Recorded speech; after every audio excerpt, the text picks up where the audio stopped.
Estamos de volta com Viva Saúde desta semana falando sobre osteopatia, uma especialidade da fisioterapia que trata de dores. Está conosco hoje no programa o fisioterapeuta Tiago Santos.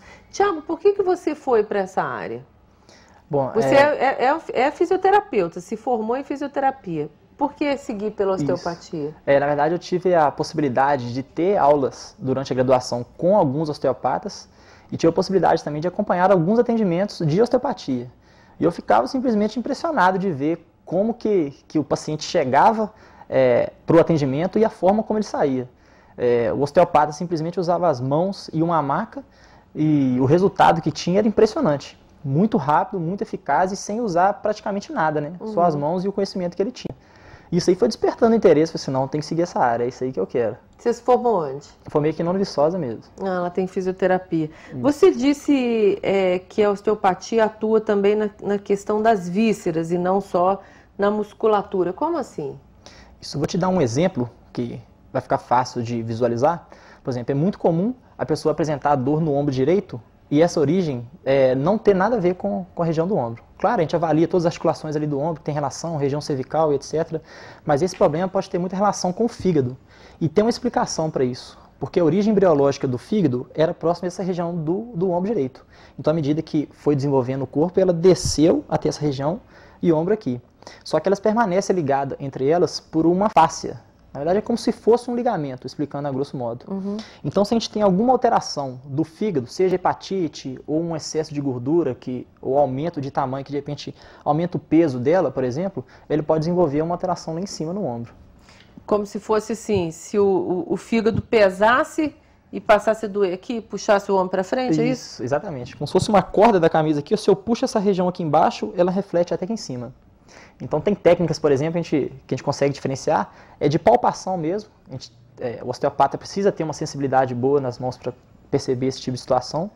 E tem uma técnica também que a gente chama de lift visceral, que seria tirar o peso da gravidade. Então, por exemplo, no caso do fígado, eu faria esse movimento aqui em cima e se de repente a pessoa sente dor, toda vez que eu faço esse movimento dói. A gente avaliou, não encontrou nenhuma alteração. Fez o lift visceral no fígado e a amplitude ficou completa, então é um indício que tem alguma alteração no fígado. E aí tem outras formas de avaliar a questão da mobilidade do fígado e tudo mais, ou até mesmo indicar para um especialista na área para fazer um exame mais detalhado e de repente o trabalho vai ter que ser na região do fígado e não no ombro. Mas como é que começa essa história? Com a dor no fígado ou com a dor no ombro? A queixa geralmente é dor no ombro. Geralmente é dor no ombro. E aí, e até por procurar o osteopata, geralmente eles vêm com uma alteração músculo-esquelética que a gente fala, né? Então, se der alguma alteração no fígado, dificilmente chega pra gente. Eles vão direto no especialista na área. Pra gente mesmo, osteopata, chega a alteração no ombro. E aí, na avaliação, que a gente consegue diferenciar se o problema é realmente no ombro ou se é no fígado. Mas a indicação, o tratamento sempre começa com uma dor ligada à musculatura ou à articulação. Isso, exatamente. Labirintite, por exemplo, tem alguma ligação com isso? Tem. Eu já ouvi dizer de uma pessoa que se tratou de labirintite com osteopatia. Isso. Na verdade, labirintite hoje é um termo um pouco global. Usa para especificar alguma alteração do labirinto. Porque labirintite, na verdade, é uma das causas de alteração do labirinto de origem infecciosa. Mas é utilizado de maneira global. E tem algumas situações que o fisioterapeuta pode atuar, o osteopata pode atuar. Uma delas, e talvez a principal, da alçada mesmo do osteopata, é a labirintite de origem cervicogênica. O que significa isso? É alguma alteração de cervical que vai interferir no funcionamento do labirinto. Sim. Então, o que acontece? Aqui nessa região da cervical alta, a gente tem uma série de vascularização que vai toda para o crânio. Cervical alta aqui, na região do pescoço. Isso, exatamente, como se fosse na base do crânio. Isso aqui simula a cabeça, né? Como se fosse o crânio. Então, a cervical alta seria essas vértebras aqui de cima. Então, se tiver alguma alteração dessas vértebras altas aqui, a gente pode interferir na vascularização desse local, por exemplo. E aqui sai uma ramificação de uma artéria que vai irrigar a região do labirinto. Então, com uma redução desse fluxo sanguíneo ou do trajeto neural, ele pode sentir um sintoma parecido com a labirintite. É vertigem, tontura, desequilíbrio, mas não necessariamente o problema é na região do labirinto, e sim de uma origem cervical. E o osteopata tem a capacidade de diferir essas alterações e atuar diretamente nisso. Interessante, né? Porque a gente nunca pensa nisso, né? Exatamente. A gente acha... Uma outra coisa, formigamento nas mãos, que é um sintoma muito comum, muita gente tem, nas mãos ou nos pés. Isso. Tem alguma ligação com a osteopatia, o tratamento? Tem. Isso é muito comum, realmente muito comum. E os casos de formigamento geralmente estão ligados a um déficit vascular. Então, não necessariamente o problema está na mão. Eu diria que quase nunca o problema está na mão. Geralmente ele parte da região cervical, porque toda a inervação da região cervical é responsável, toda a origem neural da cervical é responsável pela inervação de membro superior. Então, provavelmente alguma alteração de vértebra cervical ou até mesmo da artéria subclávia, que é uma artéria que passa nessa região e responsável por vascularizar todo o membro superior.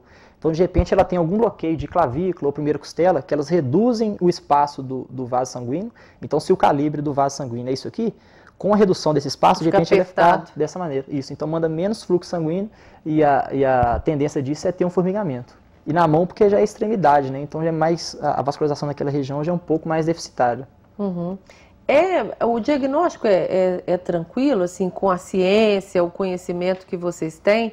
Ou às vezes se erra, demora muito para acertar? Ou às vezes fica se tratando com osteopatia uma coisa que não era para se tratar? Que tipo de cuidado que deve ter um paciente ao procurar um osteopata? Sim, na verdade, para perceber se esse profissional é um profissional sério, confiável, porque essas coisas acontecem, né? Qual é a postura de crítica consciente que o consumidor, o paciente deve ter diante de um profissional da sua área? Olha, primeira coisa, de repente, consultar alguma pessoa que já teve contato com aquele osteopata. Já chegar com uma certa referência dele também, de algum trabalho que já foi feito. Outra coisa que eu particularmente passo para os meus pacientes, sempre na primeira sessão eu já consigo dar um prognóstico daquela alteração que ele tem. Então, de repente, eu já falo, daqui a terceira, quarta sessão ou segunda sessão, independe, se já não tiver uma melhora de tantos por cento em cima do seu caso, então eu vou te encaminhar para outra situação. Ou então a gente sempre gosta de jogar limpo, né? Então, não, vamos atender aqui uma, duas vezes, vamos ver o que vai apresentar. Na próxima sessão, se não tiver melhora, vou te encaminhar para outra região, para outro especialista, o que for. Porque geralmente o trabalho do osteopata, por agir na causa do problema, é muito rápido. Então, dificilmente a gente fica com o paciente por um tempo muito prolongado. Claro que depende muito da alteração que ele apresenta, como que o organismo dele vai reagir em cima das intervenções que a gente está fazendo, tudo isso pode diferir o tempo de tratamento, se ele é mais curto ou mais longo. Mas a gente sempre passa isso para o paciente. Em geral, o tempo de tratamento médio é de quantas semanas, quantos meses? Isso depende muito. Na verdade, se um paciente chega, por exemplo, com uma questão de travamento na coluna, que é recente, às vezes uma sessão que a gente faz já recupera aquilo ali. Agora, tem casos que já precisam de um tratamento muito maior. Então, realmente depende muito do que ele apresenta e de como o organismo dele vai reagir àquilo. A questão de idade também influencia muito. Tem alguns fatores, né? E se um paciente teve um problema, né, como eu tive na lombar, aí um ano depois ele teve de novo, outro ano depois ele teve de novo, e foi uma falha do osteopata ou é uma falha, por exemplo, na minha consciência corporal, na minha postura, nos meus hábitos? Eu desconfio que a osteopatia não me serviu ou realmente eu que talvez não tenha sido uma paciente obediente? Olha, eu diria que o período de um ano é um período bom, um espaçamento bom para um bom funcionamento do organismo. Então, se ele está tendo essa recorrência, provavelmente seja em função de alguma atividade que você esteja realizando de maneira errada. Ou atividade física, ou postura do trabalho e etc, né? Agora, acontece também do osteopata corrigir aquela articulação, na semana seguinte ela volta com a mesma alteração. Corrige na outra semana, ela volta com a mesma indicação. Então, de repente, o osteopata que precisa de modificar o tratamento que está sendo realizado. De repente, seria interessante trabalhar com a parte de estabilização, que eu havia dito no primeiro bloco, né? Que são aquelas musculaturas que são responsáveis por sustentar aquela região. Então, a gente faz um complemento do trabalho, corrige a articulação e trabalha a musculatura para poder sustentar aquilo, para evitar exatamente a recorrência dessas lesões, né? Mas aí essa parte de sustentação, como é que você falou a palavra? Estabilização. De estabilização, aí já não precisa ser no osteopata, pode ser no fisioterapeuta, pode ser na ginástica, no personal, pode ser, né? Exatamente. Que aí é um trabalho mais continuado. Mais continuado. Pode ser que o osteopata tenha essa habilidade de fazer também, mas qualquer fisioterapeuta tem a capacidade de fazer isso. Inclusive, temos ótimos educadores físicos também que sabem trabalhar com essa questão, né? Os educadores físicos têm uma interação legal com vocês, assim, com os osteopatas, de indicar, ó, se esse problema seu, não vai no ortopedista, não, vai no osteopata, ou então não, isso é um caso... Existe um bom conhecimento por parte deles, como você falou que já está começando com os médicos? Olha, falando por mim, eu tenho uma boa interação, sim, com os educadores físicos, até porque eu tenho vários amigos que têm essa formação. eles conhecem meu trabalho, eu sei como eles trabalham também, então a gente tem essa interação. Eles mandam os alunos deles para a gente manda relatório, discute o caso para ele. Eu acho que quem tem a se beneficiar com isso é exatamente o paciente. Né? Tiago, quais as principais dores e doenças que a osteopatia trata? Principalmente as alterações provenientes da coluna. São, assim, eu diria, 90% dos casos. Então, assim, tem essa questão de hernia de disco, travamento, desgaste mesmo da região da coluna, ou algumas alterações, por exemplo, de membro superior ou inferior, que tem origem na coluna, como a gente havia citado antes, formigamento na mão, ou dor no cotovelo, que na verdade a alteração de repente nem está nessa região, e sim da origem cervical ou lombar, o que for, né? Mas geralmente as afecções de coluna. Você citou, no intervalo a gente estava conversando, você citou um caso, por exemplo, que também é uma ligação difícil de fazer, por exemplo, de ovário com joelho. Qual é a ligação entre uma coisa e outra? Isso é um caso até interessante. É muito comum em mulher sentir dor na parte medial do joelho, na parte interna do joelho. E de repente a gente avalia pé, avalia quadril, coluna, joelho e não encontra nenhuma alteração que é compatível com aquele sintoma. Mas o ovário, ele tem uma origem embrionária que tem essa relação com o joelho. Então, de repente, como um diagnóstico diferencial, a gente poderia pedir alguns exames mais específicos ou através do toque manual mesmo, a gente perceber alguma diferença de tensão e diagnosticar essa dor na parte medial do joelho como uma alteração do útero. Isso aí é o osteopata que tem que fazer essa avaliação. Geralmente o osteopata. Ou seja, a gente pensa que isso nada tem a ver com nada, mas é uma especialidade que pode fazer essas ligações e tirar a gente realmente das crises, né? E sem remédio, que é melhor, né? Que é a melhor parte. Porque o remédio é ótimo. Tá aí, eu falo sempre, a ciência está aí para ajudar a gente a fazer tudo. O que não pode é o abuso, né? Com certeza. E você se conformar em tomar remédio a vida toda quando tem outras coisas, mudanças de hábitos que podem modificar aquela sua situação sem precisar do remédio. Deixar o remédio para quando é realmente necessário. Exatamente. Não é? Tiago, nós chegamos ao fim do programa, nosso tempo acabou. Muito obrigada pela sua presença aqui.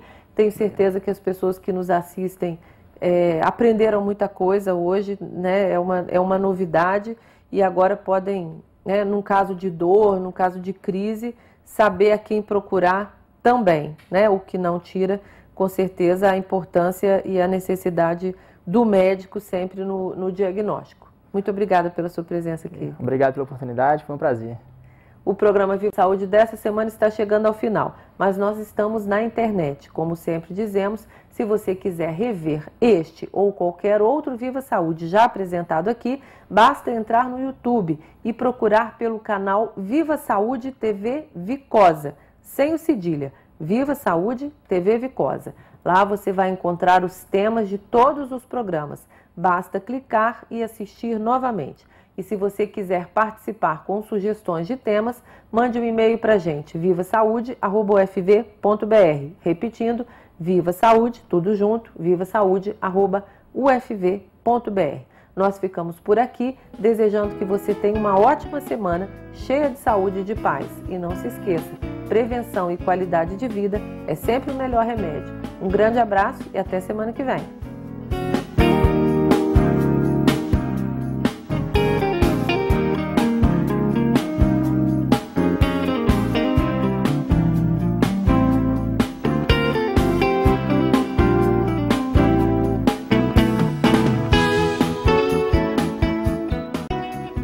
Viva Saúde, Apoio Cultural, Agros, Instituto UFV de Seguridade Social.